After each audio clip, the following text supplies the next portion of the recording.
السلام علیکم ګرانو دوستانو. نن به زه تاسو ته د کرکټ په هکله باندې یو څو تازه او ډېر مهم خبرونه درکړم. چې خاص کار زه به تاسو ته ووایم چې د افغانستان چې کوم سریلانکا سره سیریز ترسره کیدونکی ده، په دغه کې د شهزاد محمدي څومره امکان ده چې د افغانستان په سکواډ کې واخیستل سي.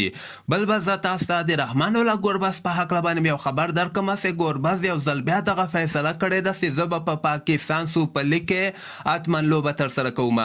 او د نه علاوه به زه تاسو ته ووایم چې سبا په نړیوال جام کپ کې یو ډیره مهمه لوبه یعنی اولنۍ سیمه فاینل لوبه چې د پاکستان او د نیوزیلند ترسره کیدونکې ده، دغه په 100 بجو د افغانستان په وخت باندې شروع کیدونکې ده.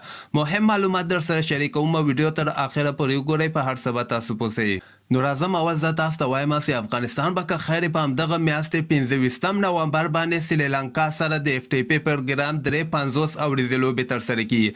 په دغه کې تاسو اوس دغه څه فکر وکړئ چې دغه کوم لوبغاړی چې زه تاسو ته ښیم دغه کنفرم دی او د نه علاوه چې کوم لوبغاړی دی هغه په شک کې دي.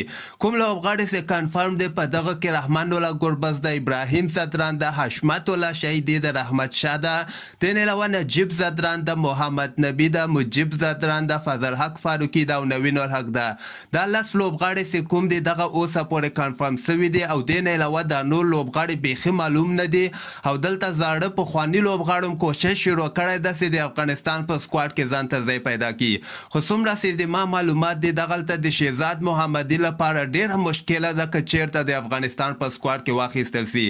شهزاد محمدي د داخلي لوبو چې کومې د افغانستان کې ترسره کیږي هغلته هم سلیزه وهلې ده، خو دغه نه باوجود د شهزاد لپاره امکانات کم دي چې د افغانستان په سکواډ کې واخیستل سي. تاسو په نظر باندې شهزاد محمدي باید افغانستان کرکټ بورډ له طرف نه واخیستل سي دغه سریلانکا سیریز ته خپل نظر هم لاندې ما سره په کمنټ کې شریکولی سي.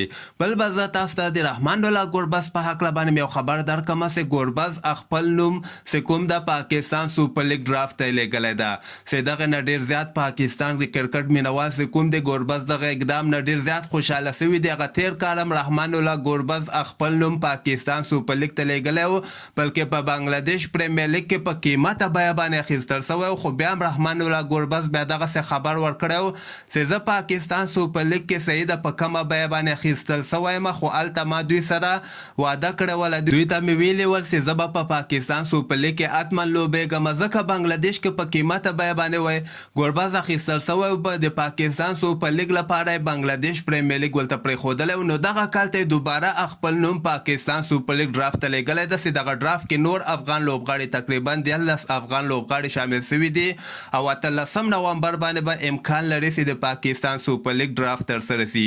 او د نه علاوه به زه تاسو ته وایم چې سبا ته په نړیوال جام کپ کې اولنۍ سیمې فاینل لوبه د نیوزیلند او د پاکستان مابین کې ترسره کیږي. دغه لوبه د دواړو ټیمونو لپاره ډیره مهمه لوبه ده. هر یو ټیم چې دغه لوبه وګټي هغه به فاینل ته کوالیفای وکړي او کوم ټیم چې وبایلي هغه به نړیوال جام کپ نه آوټ سي.